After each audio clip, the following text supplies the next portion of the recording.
She didn't win her group, right? She finished second place in her group, if I recall correctly. That sounds correct. Talking about this lady in question, of course, the top left here of Thunderbird, representing newbie. This is Scarlett. Massive crowd favorite, goddamn.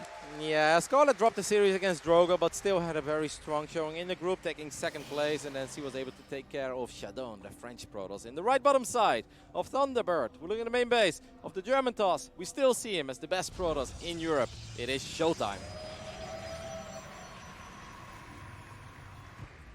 Dimawa, as he's known out there. I really love when, some of my favorite series have been when there's a clash of styles, when there's a defensive player against a really aggressive player, and this is certainly one of those matchups, so I'm already a little bit excited, a little bit wiggly and jiggly in the chair to see what these two players have got planned for us. Now, this is Thunderbird, is one of those maps where it's really easy for the Protoss to get those 3 bases up. You only have to worry about 1 choke point. Scarlett actually had a funny story last night at the bar where she said she was trying to attack into the 3rd base on this map, sent her drones out there to drill through the minerals, and accidentally mined 2 minerals on the same side, so she couldn't break through. Poor thing.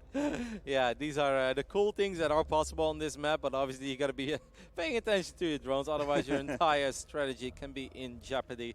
So we'll see how this goes. I always do feel that you can all in openings like this, but I think we recently saw, was it Seoul? I think one of the Korean Zergs tried to do it. I'm like, yeah, this should be really good. And then it wasn't good at all. It was at Homestead Cup, actually. It just did not work out at all. In the end, it was a very easy, convincing hold for the Protoss. So maybe Scarlett's best guess here. It's just to play a macro game. And let's just test the waters. Let's see what ShoWTimE is made of in 2019.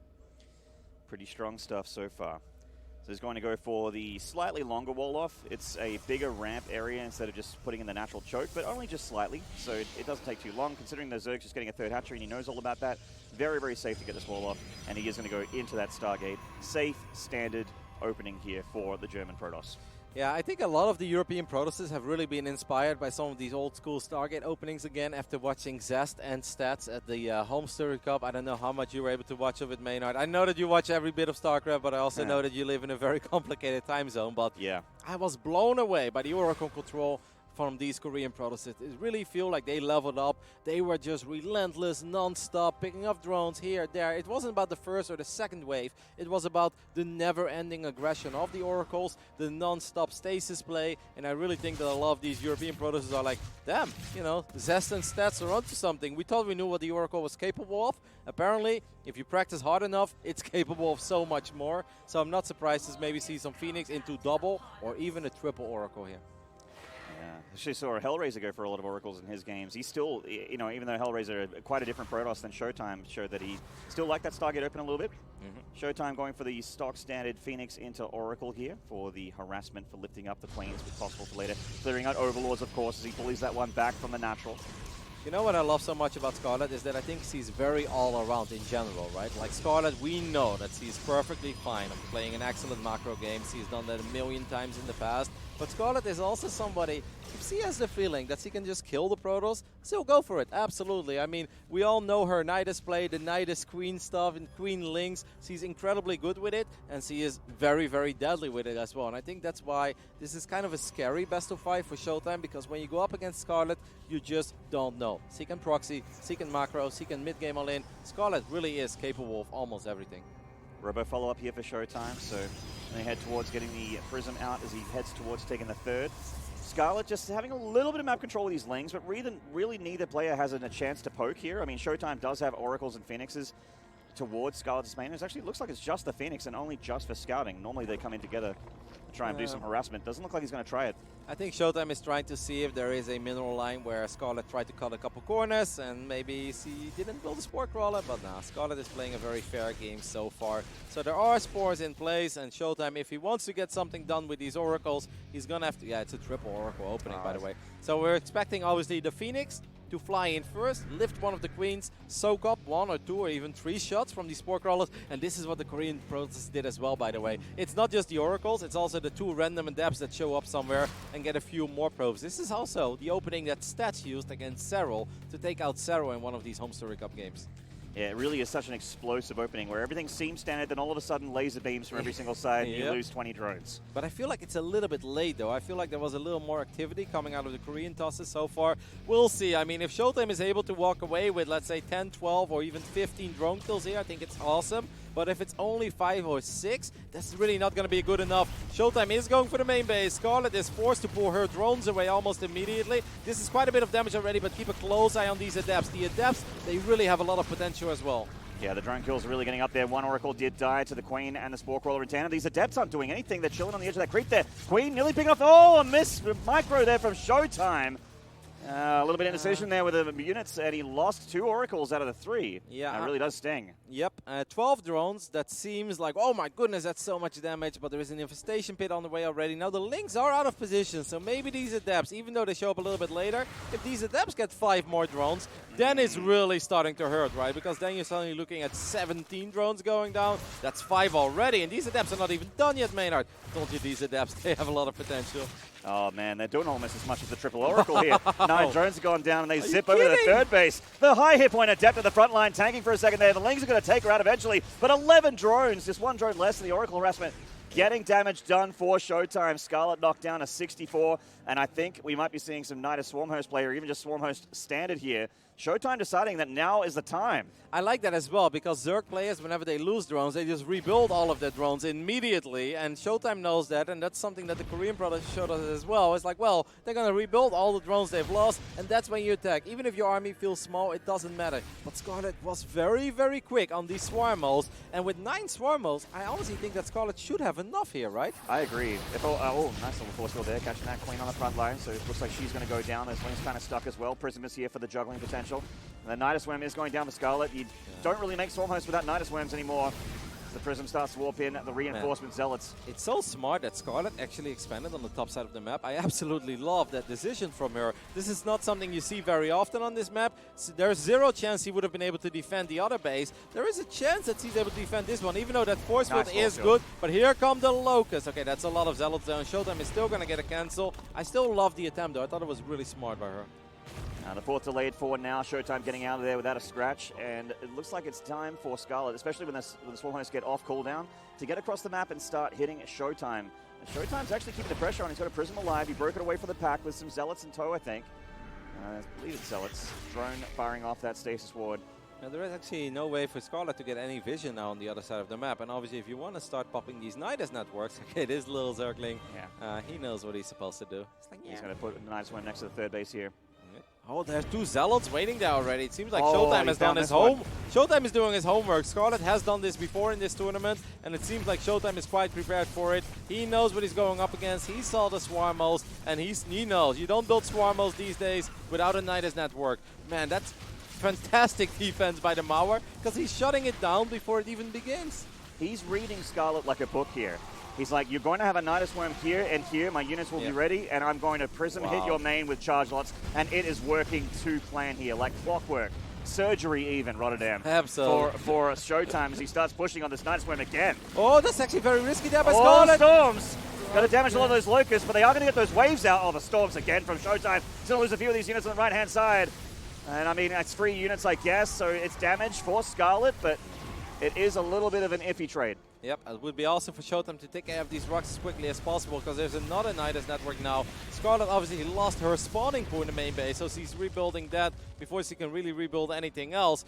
Scarlett is floating a little bit of money, and obviously if she spends those minerals, she's still going to have plenty to work with. I think both players are playing an awesome game. I am really impressed with everything that ShoWTimE has been doing so far, but we know you can never count out a Zerg player with this many Swarmos, because one fantastic wave of these Locusts, and this game can suddenly look very, very different. The DPS is insane. I've never actually seen Nexus die as quickly as when the Locusts get the full surround. Another great Prism harassment here from Dimawa, trying to get those Zealots on the drone lines, and those Locusts are in range of this Nexus. Storm's coming down to soften some of them, but they're not really connecting with the bulk of them here. So the Locusts are drilling in, going to get an Archon or 2 perhaps. No, they actually get burned down by the DPS of this Protoss army, and most of the Archons still survive. So that actually ends up being really good for ShoWTimE, and the Zealot harassment has not stopped. Yep, and this is actually really annoying, because most of the units from Scarlett are out of position. This Nidus gets picked off as well. well. These Zealots are going to town in the main base. 15 more drones have gone down. These Ravages actually are a little bit squishy, so a couple of these Ravages will fall as well. And ShoWTimE is chasing down all of these Swarmos.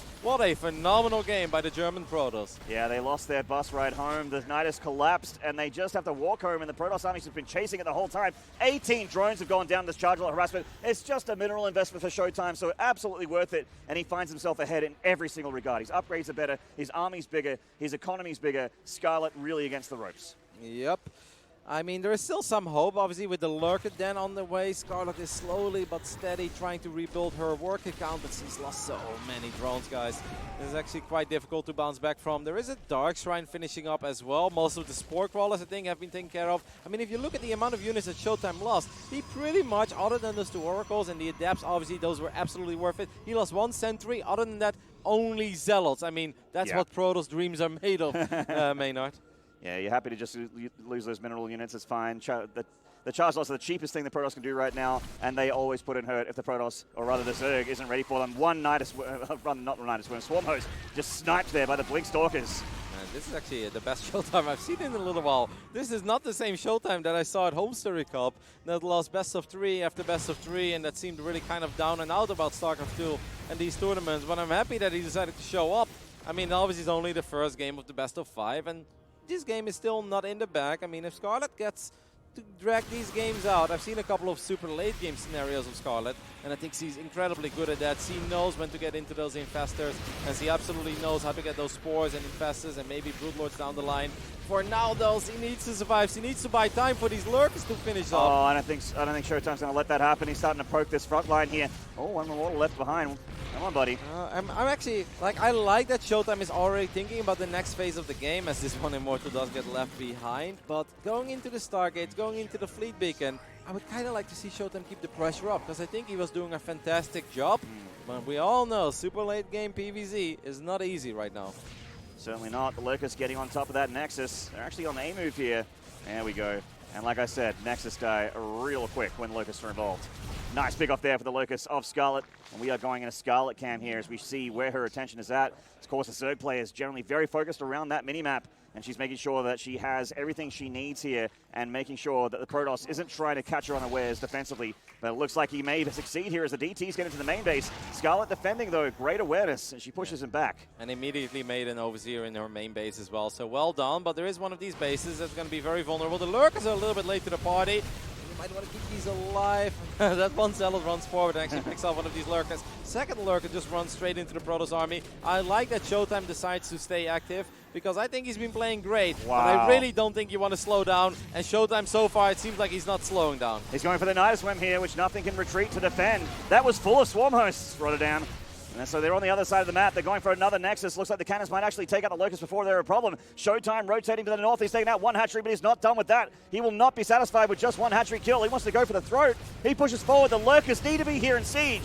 Yeah, but the Lurk is actually quite exposed there on the left side. I would love to see the Immortals go for it. There's a couple Storms available as well. I mean, the right side is actually more complicated to fight than the left one, I feel. But ShoWTimE is just avoiding these Lurkers all together. I think there's only one Observer there, and that Observer does go down, but there is an Oracle, of course, on the right side. So many Storms available for ShoWTimE as well. These High Templar, most of them full of energy. Low in hit points, but full of energy, and they're still putting on a lot of splash damage on the Zerg army. But ShoWTimE not feeling confident enough to break the line here. He pulls back the Warp Prism somehow, even though it doesn't have speed upgrade, finds itself into the main again, warping in more charge lots here. ShoWTimE will not slow down. It is non-stop. It is relentless aggression from the German Protoss. Even though we know him as such a strong defensive player, he's showing us that he can be aggressive as well. He's been all over his game. There's Dark Templars in the natural, Zealots in the main base. There's a big army at the fort, a couple of random Zealots at the third base as well. ShoWTimE is playing one hell of a game, Maynard. He's everywhere at once. How do you even play against this kid? Scarlett taking so much economic damage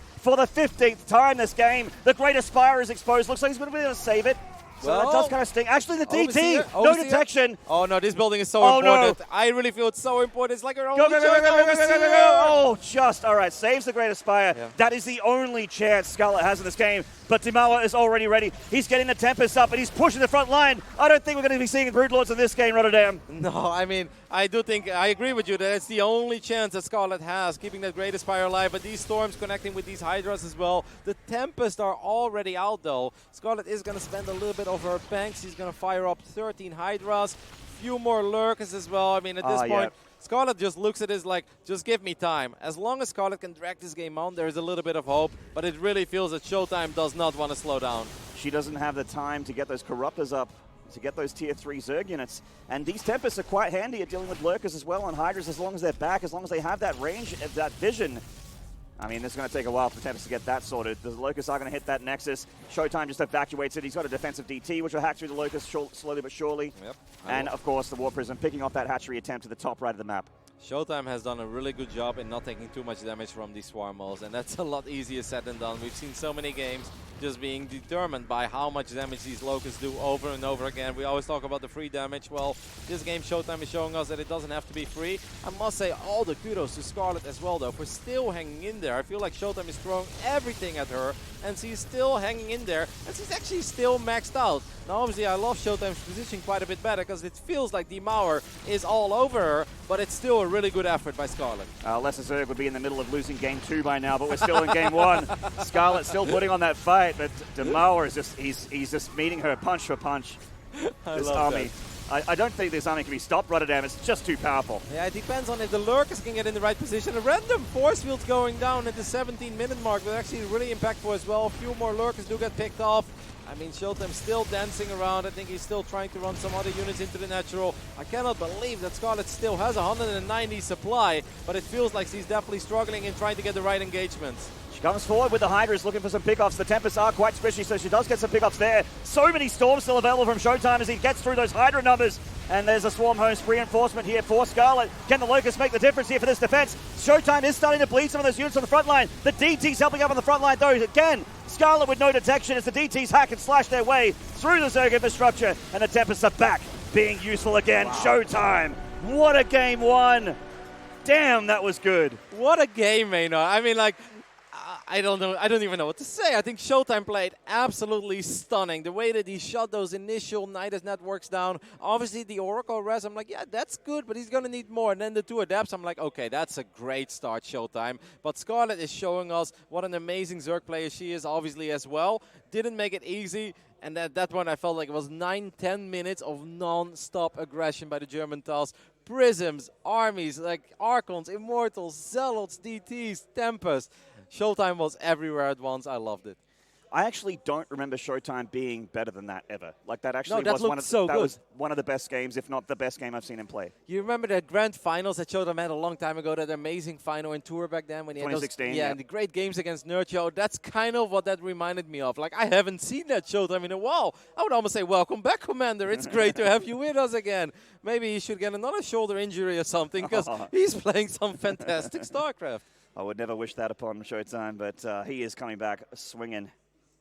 And oh man, I mean, as Scarlett, like she put everything she had in the tank to try and fight him back, and that gets you got to be a little demoralized after a game like that, where you're just like, oh, it was everywhere at once. Yes and no. Like, I think in Scarlett's defense, don't forget that she lost 25 drones in the beginning of the game. It was a rough start, and she still made it so close, and she made ShoWTimE work for it so incredibly hard. So I think that Scarlett can just tell herself, like, well, let's lose a few less drones in the beginning of the game, and then let's see how well you deal with my multi-prong, right? Because we know that Scarlett likes to be aggressive as well.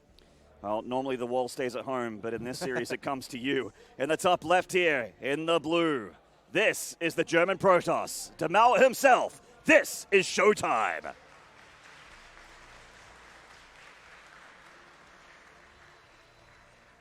And in the bottom right, in the red, basically based in Korea right now. A really big fan of those aggressive, weird strategies. In the red, it is Team Newbies, Scarlett. She's been in Asia forever. I was actually talking with her a little bit last night, and I was like, where are you right now? It's like, China, Korea? She's like, I'm in China, or Korea at the moment. He's like, but I really want to go back to China, actually. He's like loving it, apparently. He's like, the team takes really good care of me. So obviously happy to hear that, right? Like, it's really cool. Newbie is such a big name in esports in general. So it's really cool to see players like Scarlett ending up on teams like that. Yeah, China's been really, really nice as a region for StarCraft too. Like some of those team leagues lately I've been seeing online. You know, Wardy's been streaming this, and you know, hats off to Wardy for streaming some massive hours all by himself, solo casting the basically the B stream for this tournament as well in English. So much love to you out there, brother. Wish you were here. Yeah, watched quite a bit of it today. Obviously, Wardy did an amazing job as always. I love it. I love Wardy's stream. I really love everything about Wardy. He's so good. I like trolling him as well. He is a champion and a soldier. Yeah. A zealot, if you will, of the StarCraft so there's community. probably another series going on right now. So guys, if you are wondering what's happening with the TVT between Time and Clem, I think the score is 1 apiece at this moment. I mean, Clem is having an amazing run. And if Clem wins that, by the way, that would be the very first time in Clem's career that he makes it into the top 8 of a WCS event. That amazing TVT is going on right now on Wardy's stream, so make sure to show our boy Wardy some love. Time is an absolute monster, but I keep hearing that Clem is the best TVT in Europe, and I see the scoreboard of 3-0 against ShoWTimE, and I mean, that's hard to argue with. That actually shocked me, though, because like I recently casted them against each other, and ShoWTimE had some really cool mech play, and you know, little Clem, he's feisty, by the way, that little Clem. He actually posted a couple of resident sleeper emojis in the chat, because he really didn't seem too happy about playing against mech. So to see him get that 3-0 victory here over ShoWTimE, yeah, Clem is having one hell of a tournament already, but I mean, Time, we saw how good he is last time as well, so should be a really good TVT series. And as this series starts to round out a little bit, we're seeing once again from ShoWTimE the Adept Stargate opening, so a bit of an old school opening. But of course, we know Game 1 opened very, very standard and then started to explode after the Oracles and the Adepts started attacking Scarlett. So we'll see how this one rounds out. Even though ShoWTimE got great damage done, I still like the way that the Korean tosses do it a tiny bit more, because I felt like there were more things at once. And like, I don't know if he waited on purpose with the Adepts, but he waited a very long time. He clearly didn't want to do it at the same time. He's like, no, I'm just going to wait until the Lynx show up on my side of the map, and that's when I got to show up with them. And yeah, it's different, but hey, it did really work out. But obviously, like, the first 2 Oracles did go down rather quickly, right? And I think the power of the Oracle in general is not just killing the first few drones. It's about keeping them alive, tagging the armies over and over again, being annoying with stasis traps, or finding, like, the lost drones or the drones that are bouncing between bases. So I think it could have been better, but it obviously was still really, really good. Once again, by the way, an interesting wall-off here by our ShoWTimE. Yeah, sort of breaking off 2 paths here, but leaving an opening to the right, but a full wall off down on the ramp. Yeah, that makes sense. Yeah, it's different. I mean, most Protoss players don't do it, but ShoWTimE seems to be a fan of the weird wall so far. He showed a little bit of it in Game 1. This time he's going to fly straight Oracle, by the way. No Phoenix opening, right? The Sport Crawler is not here yet. The Queens are... I don't know what the Queen is doing on the south side of the main base, but this is already a really good start. This time it was not a Phoenix opening, straight into Oracle, and that's some really good damage. 5 drones already. How does an Oracle just beeline straight from one base to the other and get 5 drones? That's crazy. There are no Sport Crawlers, and it's only Queens. I almost have a feeling that Scarlett wants to, like, Queen Ling here or something like that. Maybe a Queen Roach Nidus a little bit later. Now. Yeah, it does feel like the spores are a little bit late. I mean, Zergs will generally get them blind at a few minutes just to make sure that the Oracles don't do anything. The 420 spores are late indeed, Manny. Yep. Important number. We'll see. I mean, we'll see what Scarlett decides to do with that lair. But that's so many Queens. He's still building Queens. I'm really expecting a Nidus network play, but this time not with Swarmals. This time either with Queens and Lynx or with some Roaches. But we don't have a Roach one yet. Maybe Scarlett's going super quick Hydras. I don't know what he's doing here. I'm actually kind of confused. I think Hydras.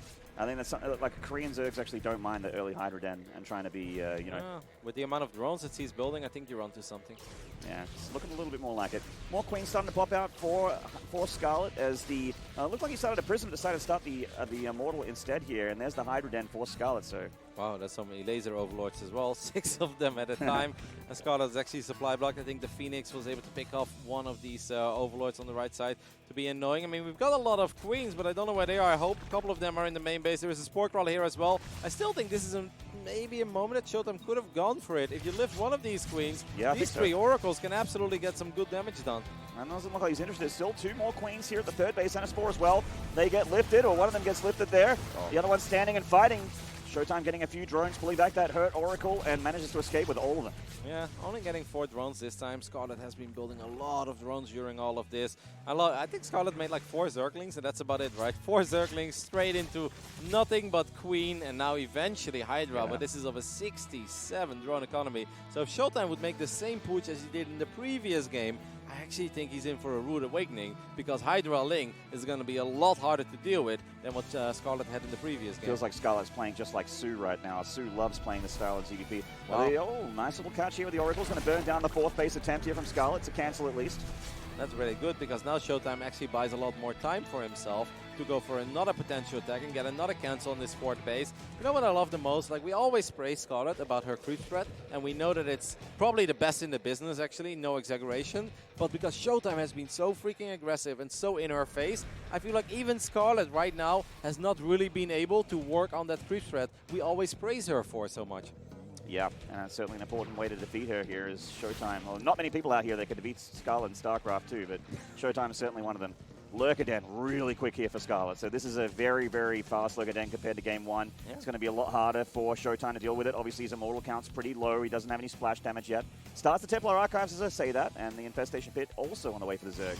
So going to open up a lot of tech paths here for Scarlett. It's kind of wait and see what she wants to do. I think when you see the Infestation Pit, I kind of feel like Hive instead of Swarmhost this game. No, I definitely don't expect Swarmhouse anymore. I think it's a little bit too late for that. I mean, they can always be good, of course, against certain army compositions, but I just don't think it's necessary here. I think it would make a lot more sense indeed to go for that Hive, like you said.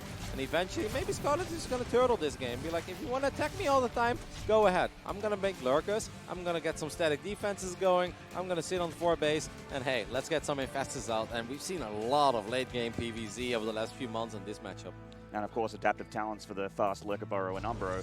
She's getting some Dropper Lords here, so this is a pretty cool strat for Scarlett. She doesn't have Overlord speed. Actually, she just started it. There we go. Just saw the Lurker drops. Maybe some Lurker drops. Yeah, I mean, yeah. That can be very effective, can be very frustrating to go up against as a Protoss player. Not totally what I expected, because what was the Infestation Pit for then? Just Hive and the Lurker upgrade, I guess? I think Lurker upgrade, yeah. Yeah, she doesn't really have many upgrades to speak of. It's not like she needs it for +3. She's only just barely finished +1. Yeah, and there's no Spire yet. So yeah, that would actually make sense. Some adaptive talents. It's cool to see so much Lurker play. That's not something that we see all the time in this matchup. Yeah, it's kind of fallen out of fashion. Oh, Stasis Ward not being dealt with. That's going to be a lot of drones caught. Actually, not as bad as I thought. So 5 drones getting caught there. Yeah, in this phase in the game, it's obviously not that bad. 8 minutes and 30 seconds to the game. +1 melee being researched now as well. Scarlett is getting a little bit of everything. That Oracle somehow stays alive. 44 Zerglings. Okay, all right. What's that all about? I think it's time to attack Rotterdam. That's what I think it's all about. Go across the map and try and hurt ShoWTimE. Ling Lurker? I thought this was the ZVZ thing, man. Well, Scarlett seems to think it works all right against Protoss. Let's see how it pans out. Forcefield's making the start of this engagement a little bit awkward. She loses about 12 Zerglings there. Now maybe with those Dropper Lords, this could actually become quite feisty. I mean, obviously with Hive Tech finishing up, the Lynx can get Adreno Glands in the near future as well. We've got some Lurkers in these 2 Dropper Lords. One of them is an Overseer. Like, I've got no room for you to the Hydras, that is. So these Hydras are going to have to back off. We've got another Dropper Lord coming. I mean, this can get really interesting. ShoWTimE does have a Phoenix, I believe, on patrol, right? On the south side of his natural. Yes, he does. But obviously no detection in his natural. So this could really hurt. This is such a weird, uncommon thing that he wouldn't see on European ladder. So he does not seem prepared for it at all. The Phoenix does see the Overlords, but ShoWTimE's army is on the front line trying to handle Scarlett's main force here. Oh, Miss Micro on these Lurkers. Scarlett, unfortunately, losing a couple for free there. And how's the damage in the natural looking? Yeah, there is a cannon finishing up there, so that's actually going to be quite useful. Can we take a look at the vision real quick here of ShoWTimE? Does he see all of them? No, he sees 2 out of 3, but that should still be decent. Now the Observer shows up, so ShoWTimE will see all of them. I think there's a tiny drop in the main base as well, and at the same time, Scarlett seems like she really wanted to be aggressive at this 4th base, but ShoWTimE is living up to his nickname, the Mauer. He's really not crumbling so far. She's trying to chip through that wall, but look at all those defensive structures here for the Protoss. All the shield batteries and the cannon. Storms right on top of the Lings as well. Plenty of energy here for ShoWTimE, and he's more than happy to eat those Storms or those Archons. Doesn't really damage those big boys at all. And the Charge Lots actually started attacking a hatchery, then pulled back. I don't think they finished it off. No, but they're getting a couple of Hydras in the middle of the map, so that's not all that bad. I gotta say that I'm not really feeling the Lynx. Like, I liked everything else that Scarlett was doing in this game, but the Lynx, they really didn't seem to have that big of an impact so far. There are still a couple of them. I don't think we have Adreno Glands yet on the way, but I think that ShoWTimE is gonna be able to take care of this army, as long as he doesn't lose his observers, of course. Well, there goes that observer on the left side. Do we have another ops? No. Well, we do have an Oracle, but at the same time, these Zealots on the other side of the map, they may get this 5th base. ShoWTimE. Maybe target fires. ShoWTimE, you probably want to get that 5th. Okay, ShoWTimE does not get the 5th, so it's not terrible for Scarlett, but I do feel like I would like to see the next phase of Scarlett's game plan, right? Because I don't think Ling Lurker is going to cut it forever, and there we do have that Spire, meaning. Spire and Adaptive Talon starting up here for Scarlett. It's another Lurker, by the way, that just ran into the Protoss army. That happened like a couple of times so far. Be careful, that's like quite expensive to make that mistake, so Lurker is surprisingly expensive. There's another one randomly walking out here. I mean, they're pretty good, maybe. Yeah, they're not bad. Yeah. I mean, I'd be kind of shocked if they were like 50-50. You know? I think we all play for Zerg then in the end. I mean, I'm not one to balance fine, but I tell you what, 50-50 Lurkers existed. We've been watching a lot of ZvZ in this tournament. I'd be a little upset. We've been watching even more ZvZ than we normally see already. Still a lot of additional links on the way there. We do have +2 melee. Now Adreno Glands has been fired up as well. I mean, we're starting to get our first spines. I really think that if Scarlett would have just like slowed down on all those links, I think she would have been able to get close to the same done with just like Lurker Hydra, and then eventually get ready for that ultra late game. The Infestor, the Broodlords, and a couple of Lurkers here and there with adaptive talents. Oh. But I really, like, how many links have gone down in this 12-minute game? Must be over 100 easily, right? Yeah, 129. And how big of an impact have they really had? Not really. And 10 Lurkers also have died, which is very expensive. Big tag on most of the Lurkers here. There is still some available for Scarlett that aren't detected. And even though he sees these Lurkers, I don't know if ShoWTimE can break this efficiently. Nice Ling run by here by Scarlett. Like, these Lings actually do have a bit of a punch to him. Yep, this is actually a very nice move. Getting a very easy cancel on that 5th base. So for the first time, it really feels like the Lings are shining here. ShoWTimE is already getting his +1 air weapons. A couple of force fields go down. Those are some really useful force fields. But these High Templars are still very exposed. Scarlett will run into those High Templars and get at least a couple of them. So very well done. But this army wasn't really ready to fight yet because the rest of Scarlett's army is not here yet. There's no detection. Her army is so squishy, but it does so much DPS. So she's going to be very, very careful. She can lose her army so quickly. Yeah, that Lurker's putting in a ton of damage here. What? Oh, he tagged. He doesn't know where it is. You missed a revelation? Yeah. I've seen a lot of things in my life, but if InControl's watching, you never forget. You know, for a while, InControl was like, can we just praise these Protoss plays, you know, for just hitting those revelations over and over again? You guys think it's easy. I mean, it's a skill shot that's the size of the map. But apparently, even the best in the business will miss one once in the blue moon. It makes me feel better. Yeah, I know. The next time I miss a revelation, I won't be ashamed of myself, you know? Yeah. That's esports history right there, missing the revelation. Well, Scarlett repositioning that army. It looks like she's trying to draw attention away from the space, but it looks like ShoWTimE's actually split his army quite nicely, actually. How many ops do we have? It feels like he's just kind of running on low on ops. Another ops is very close to falling. We do have 3 observers right now, but one of them is very low on HP. Still, Zealot being very annoying at 6 o'clock on this map. I love how active ShoWTimE has been with his run-bys in both games so far. Maynard, what a fun series are we having. Yeah, it's really sick, actually. Very, very action-packed. Like, no boring split map stuff, siege units and that sort of thing. It's actually just been very action-packed, people losing units all over the place. Although ShoWTimE is heading towards Tier 3, so it looks like Tempest might be coming out shortly enough. He's kind of done with a couple of his Forge upgrades. He's heading into Shields now. These are the PvZs I love, you know. It always hurts me to see an entire best of 5 of like 2 base Immortal Sentry pushes. And I'm like, yeah, some of them are very beautiful and they well executed, but I want to see some blood. I want to see some units go down on either side, and that is absolutely what we're having here so far. Scarlett does have that Spire. Working on +1 now as well. At the same time, Scarlett's going to try to get another cancel on this 5th base with these Lurkers and these Hydras. Does Scarlett have enough at home, though, to survive against this very high HP, high DPS Protoss army? Looks like it might not be the case. This army is so high in hit points, but it also hits so very hard. It looks like she's going to get this Nexus kill here, which is nice, but can she stop this push? The Hydra's trying to get on that Immortal count. Killing these Immortals is very, very handy. Yep, there's a couple of very expensive pickups there, and I don't see a lot of detection. I see one Oracle, but that also means that it's going to be very difficult. There's another Observer there apparently as well, but this army suddenly doesn't look that terrifying anymore, and ShoWTimE actually forgets one of his Archons there in the recall. So I think this worked out really well for Scarlett. Scarlett cleans up almost everything, and during all of this, she got the 5th base as well. Certainly did. Knocking ShoWTimE down to 4. He's going to retake that 5th here, and Scarlett likewise. So the base count pretty similar. Actually double expanding and a lot of creep to be able to hit that left side. Scarlett's creep is almost unexpected here on the left. Look at the left upside, Maynard. Oh, wow. 18 lurkers. Are Damn. you kidding me? I mean, that's great because there's not that many Tempests yet, but he is making 3 at a time here and still amassing Immortals. That's so many lurkers. And he already had a couple as well, so he's going to go up to like 20 lurkers. I think Scarlett is going to run into this Protoss army. I have a feeling that might be the case. You don't make 18 lurkers to sit down and do nothing. I have not very often seen 18 lurkers on the production tab. We do have a couple of Tempests out, so ShoWTimE will start chipping away at the HP of some of these lurkers. Oh my god. No, suddenly ShoWTimE will spot this, and he's probably going to be like, oh, that's a lot of lurkers. That's a few more than I perhaps expected. Suddenly, because ShoWTimE has been kept so busy as well, we don't see any more War Prism play. We don't see any of those Zealot run-bys. And I honestly think that's why ShoWTimE had so much success in the first place. I think the thing that ShoWTimE needs way more of here is Storms. He has 4 High Templar, I think. Is it just the 4? He lost a couple, right? 8. 8, okay. That's actually pretty good. Maybe they're not all together.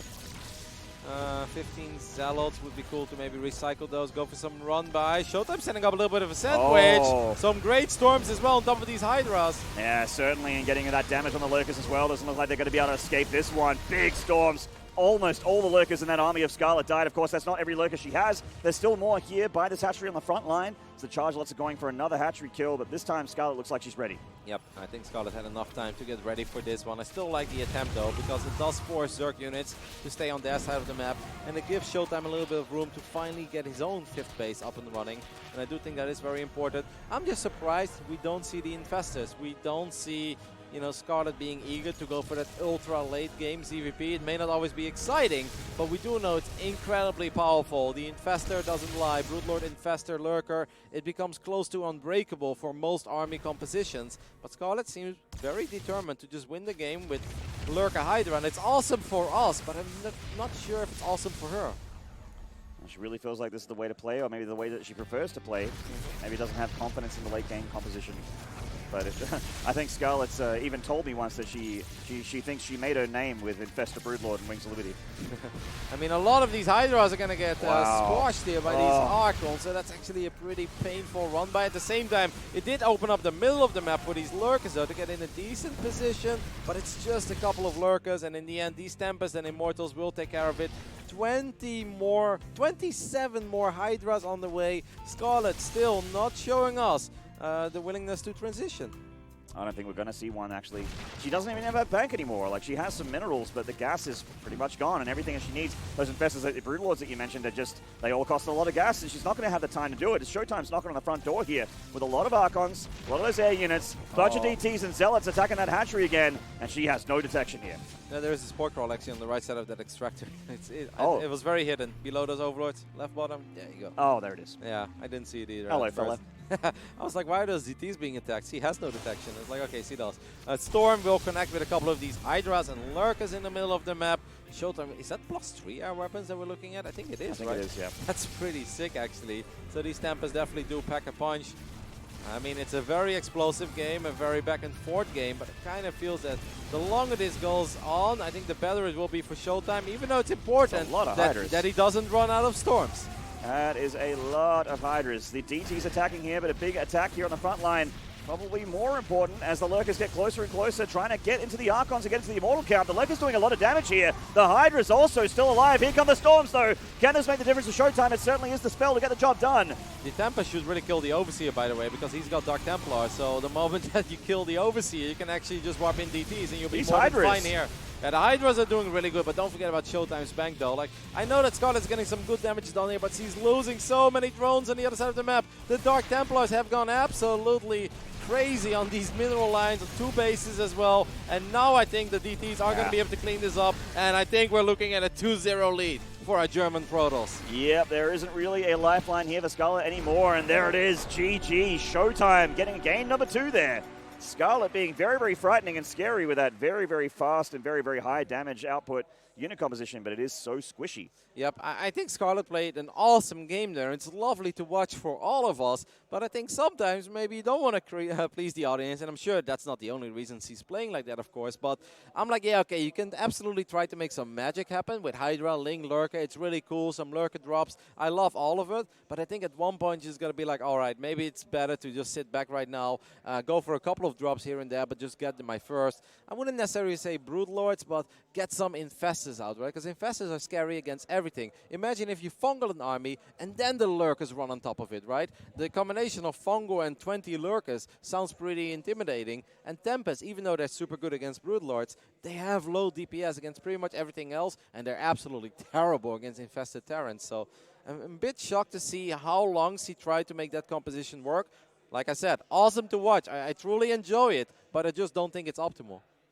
Yeah, maybe just a little bit of stubbornness from Scarlett. I mean, you don't see too many Korean Zergs, and Scarlett basically is a Korean Zerg in the same way that Special is basically a Korean Terran, that like to go towards that late game. They really just want to get the job done on Tier 2. You don't see Hive for really a whole lot. Yeah, there was obviously in Hive, right? Because we did see adaptive talents, but indeed not the willingness to split the map in pieces. And like I said, it can be maybe boring for viewers sometimes. You see a forest of spore crawlers. I prefer watching this, but I do think that the Zerg chances of winning become exponentially higher when you do go for the Infestors, for the Spore Crawlers, for the Spines, and just kind of slow the game down rather than trying to out-multitask your opponent. Because even though I think she's really putting ShoWTimE to the limit, ShoWTimE is still holding his own. Well, she's against the ropes, but she has one more life remaining. In the bottom right, you know her, you love her. This is Team Newbies, Scarlett. Playing awesome games so far, even though it's not working out yet. In the left top side, we're looking at perhaps the strongest version of this German Protoss that we've been looking at in a very, very long time. I love seeing him play like this. It's been too long, my friend. Welcome back, ShoWTimE. So we're represented by Makers. Makers got a nice, deep roster for StarCraft 2. One of the greatest players in the game. Paid up Makers. MKers. MKers. That's how a lot of people call them. Yeah, well. That's how I read it at first as well. And they're like, it's Makers. I'm like, okay. There's a lot of wrong people out there. You can't correct them all. It makes a lot of sense. That is a fast gas, by the way, by Scarlett. I know it's not like the fastest gas ever, but I'd say it's like a solid 9-10 seconds faster than what it's supposed to be. And we know Scarlett, if some of these long macro games don't necessarily work out, and also because he's forced to expand in location that she's not normally expanding to. Now, obviously, there are certain Zergs that will take their gas a little bit quicker when they are forced to expand, not in their natural. You can see that ShoWTimE is respecting this, by the way, with the Cybercore before the Nexus. As our awesome dedicated observer, Indy, is showing us as well. Indy, our great Polish Protoss. He's been doing a stunning job this event, hasn't he, Maynard? An absolute monster. The hours he puts in are crazy. I've been having lots of breaks today, so I don't know what it feels like. You're having the Todd roster, right? That's pretty nice. I have the Todd roster this event, that's right. The moment we got the schedule for today, Maynard had a couple breaks, and Todd took a screenshot of it, and he's like, question mark, why is he getting the Todd treatment? And he sees Maynard's name in the table, and he's like, that's not how you spell Todd. No, I don't think India has been having a lot of breaks, though, so kudos to our awesome observer. We'll see. Like I said, maybe Scarlett just wanted to get that quicker Zergling speed because he is forced to expand a little bit further away, and it's very hard to deal with the depths if your link speed is a little bit later. But there's also still a chance that Scarlett gets a little bit aggressive. We'll keep a close eye on it. For sure. Certainly the way that she generally likes to play this matchup. So ShoWTimE going for Warp Gate pretty quickly with the Adept. So actually, are we going to see a Stargate this game? Twilight Council, okay. That's what I was thinking. That's pretty risky, by the way, against the quick gas. Now, obviously, you can say, like, ShoWTimE scouted, and he saw that Scarlett stopped mining gas. But yeah, that's a while ago, right? So eventually, there's a risk of certain builds hitting you very hard. And Twilight Council, not necessarily the greatest tech choice against certain rushes. But none of that is happening, so maybe ShoWTimE will get away with it. And obviously, the adapt movement is good. Wow, two Zerglings actually made it into the main base. That could be a great scout for Scarlett. It's so nice for a Zerg. See, the Lynx didn't see it yet. Oh, they're going to see it. There we go. Yep. Wow, that's a big scout. 007 and Solid Snake getting in here and seeing exactly what's happening in the Protoss' main. And when you see the Twilight Council, a Robo is soon to follow. So that is on the way here for ShoWTimE. Now, the real question, Maynard, who went down first, 007 or Solid Snake? I think probably 007, because Solid Snake had like, oh no, 007's had a much longer franchise. What am I kidding? That guy's been around since the 60s. So the one that survived was definitely 007. All right. That's quite a few Zerglings. I think Scarlett was hoping that ShoWTimE would get a little bit greedy and send that Stalker out of position and trying to chase down that Overlord. And then these Lings would have just collapsed on that Stalker. But that's not going to happen. ShoWTimE is like, nope, I've been jebaited a couple of times in my life. Not going to fall for it this time. So the Dark Shrine is indeed on the way, Maynard. We've got 3 extra gates. I mean, obviously, this is the traditional, Dark Templar opening with the Warp Prism as well. We'll see how Scarlett decides to tackle it this game. That is a Roach Warren already. That's the first Roach Warren we've seen in... Oh, I guess we saw some Roaches on the Thunderbird, but it was mostly about the Swarm most, of course. We saw Roach Ravager on Thunderbird. And this is pretty normal for Zerg to get the Roach Warren up to defend against the Archons. Well timed as well. I mean, there's actually a few like really fast DT builds with this that Protoss can do here, where they hit you with just a few DTs very, very early and then bring them out of the battle and try and get those Archons up, trying to hit the Zerg before they're ready, because this timing is mapped out by Zerg. This build is as old as time for PvZ. Yep, Lings are going to keep a very close eye on this Warp Prism as well, so I don't think Scarlett is going to be too surprised by these Dark Templars. We do have a Spore Crawler already, right? On the right side, can we just get a confirmation that we've got some Whoa, no Spores? Okay, I mean, the lair is... That's risky, by the way. I mean, the lair is close to finishing up. The Dark Shrine is done, but ShoWTimE is actually going to go straight into Archons. I mean, Scarlett's getting a little bit fortunate there, Maynard, because if those would have been 4 DTs, warping in right next to that morphing lair. These Adepts going to shade into the natural perhaps as well. That was risky. Scarlett actually playing a dangerous game, but he will get away with it for now. Well, just like that Ling 007, his middle name is Danger. Scarlett fighting back against these Archons. They are doing some damage. Looks like a Queen pick-off. Very nice. This one hurt as well. Another Queen pick-off there from ShoWTimE. Very nicely done. And he's out of there. The Adepts going into the natural as well. The Adepts will once again find a little bit of success here. I love the movement of these Adepts in that choke point. ShoWTimE is just playing really damn good in this series so far. 5 drones already going down. He will not get the 6th one, but that's still very sweet. 5 drones and 2 queens already. That's a sweet way to start off your harass. And ShoWTimE, Maynard, he ain't done yet. Drones stacking up a little bit here, but the Roaches do body block those Archons away from the grunt of them. So very nicely done here by Scarlett, but losing those 6 drones certainly does sting. So switch up into Charge and Forge here for ShoWTimE. I'm expecting a switch into a big ground army here for ShoWTimE. Yep, Scarlett will fire up 11 more drones on her side of the map, so it seems like this game will go on for a little while longer, but I think this is a really sweet start though for the Protoss. Scarlett is supply blocked, so for 6 Overlords at once right now, she's gonna make damn sure that won't happen anymore for a little while longer. I think ShoWTimE is pretty pleased with all of this, mainly. Oh, Archon! How do they save Archons like that? Flirting with death every time, but they just seem so confident. That pickup range is pretty good. I'm sure it's fine.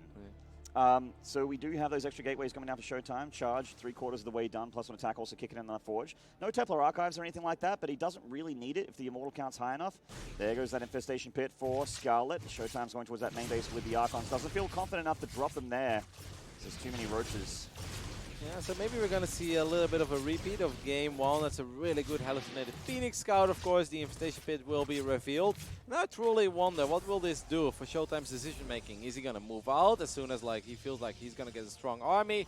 Or is he just going to sit back and try to get Archons, or more Archons out even? Obviously, he's already got the Dark Shrine, but he drops the Templar Archives now as well. And maybe ShoWTimE is like, I actually did a really good job in denying these Nidus networks in Game 1. I'm just going to try more of that in Game 3.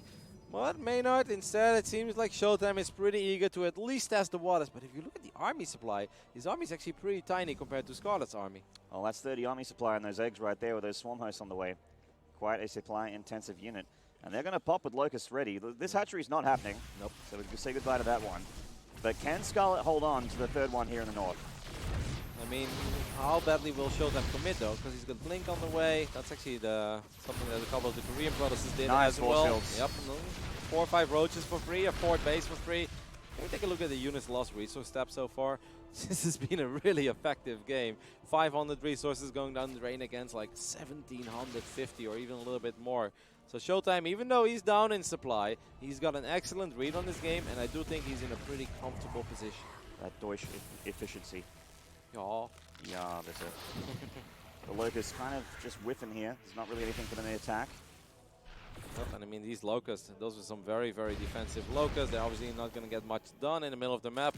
We'll see if these Dark Templars can get something done, or at least be annoying. It would be really sweet if ShoWTimE now sends like 1 or 2 DTs towards the right top side as well, because there's obviously no detection near that fort base. The Dark Templars are running into the natural, by the way. 1 into the natural, 1 into the main base. There were no Spore Crawlers. Remember that of the early game, Maynard? Yeah, that's right. She's going to get punished for it now. There's a Spore on the front line here, but the Queen's already taking so much damage, and she's going to go down to the side boy. And this one in the main, likewise, taking down those Queens. Oh, a couple Swarm Hosts going down the Immortals, and he just picks up and gets on out of there. ShoWTimE styling on Scarlett here in Game 3. ShoWTimE is playing so damn good in all of these games. Like, I don't think that Scarlett is playing a poor series at all. I'm just so damn impressed with everything that ShoWTimE is showing us. At this point, Scarlett seems like she had enough of it. She wants to get a good fight here with the Locust, but this Protoss army is just a little bit too powerful. Scarlett is floating way too much money, though. With 2,000 minerals in the bank, you don't want to take game-deciding fights. ShoWTimE is going to chase this army into a corner with his Immortals, with his Zealots. He won't stop, and this is a phenomenal victory here for ShoWTimE,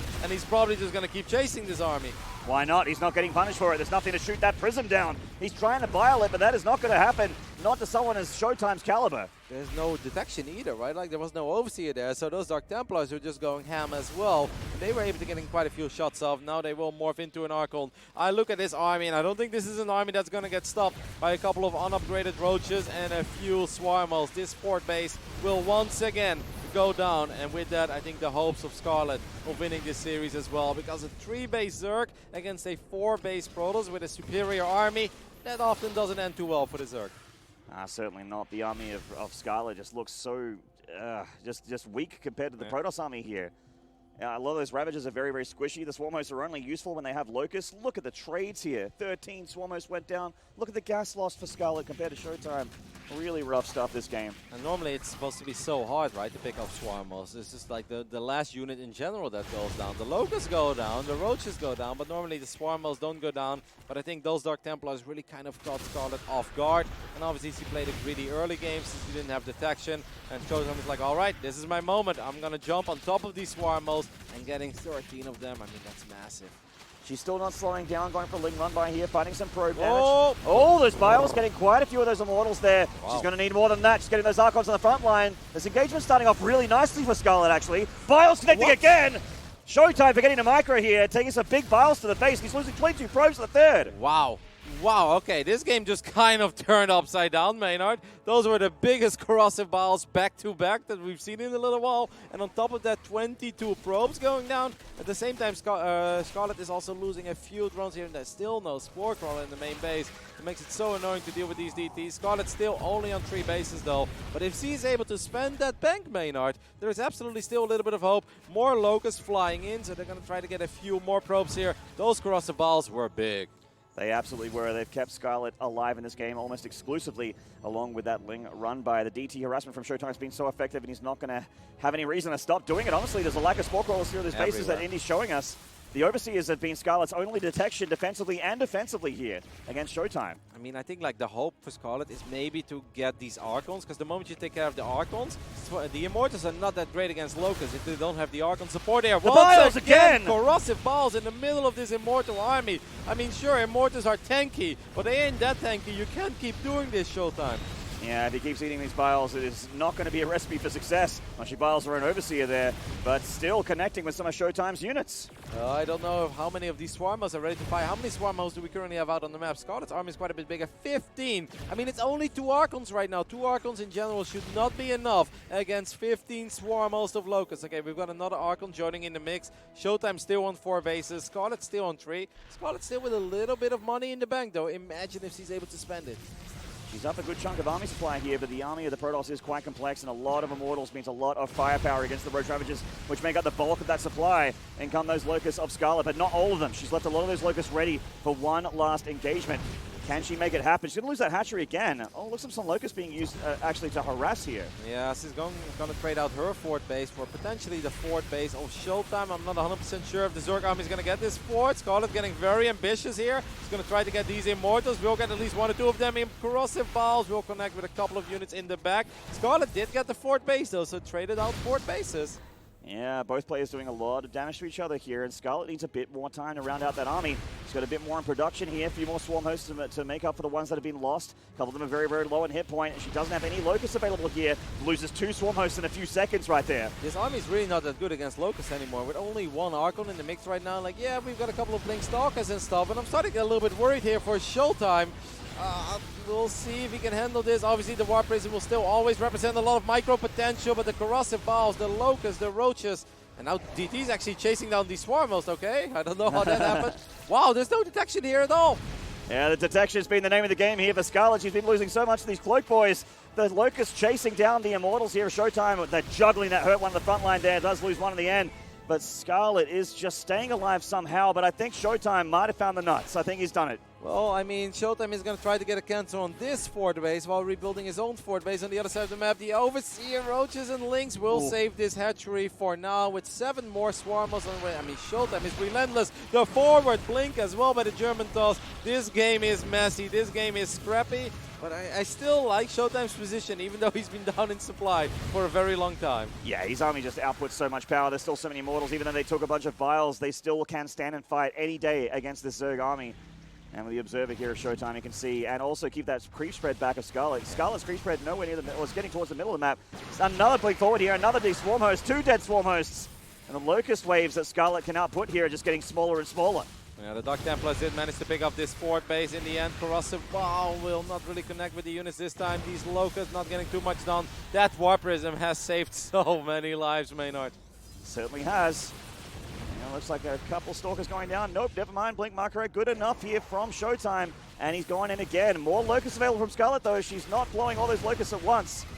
We have a little counterattack as well on the left side on the fort base. One of these Immortals goes down. The last Archon goes down as well. This is starting to get a little bit dicey right now. Even though, I mean, the Dark Templars will take care of these Lynx on the left side of the map. At the same time, ShoWTimE now with a little hit squad of Blink Stalkers and 1 Dark Templar. You don't normally see this kind of stuff in PvZ, guys. This is crazy. Yeah, I'm loving it. This has been a very action-packed best of 5. Even though ShoWTimE perhaps has been dominating in the end. He's up 2-0, and he's most likely going to win this game.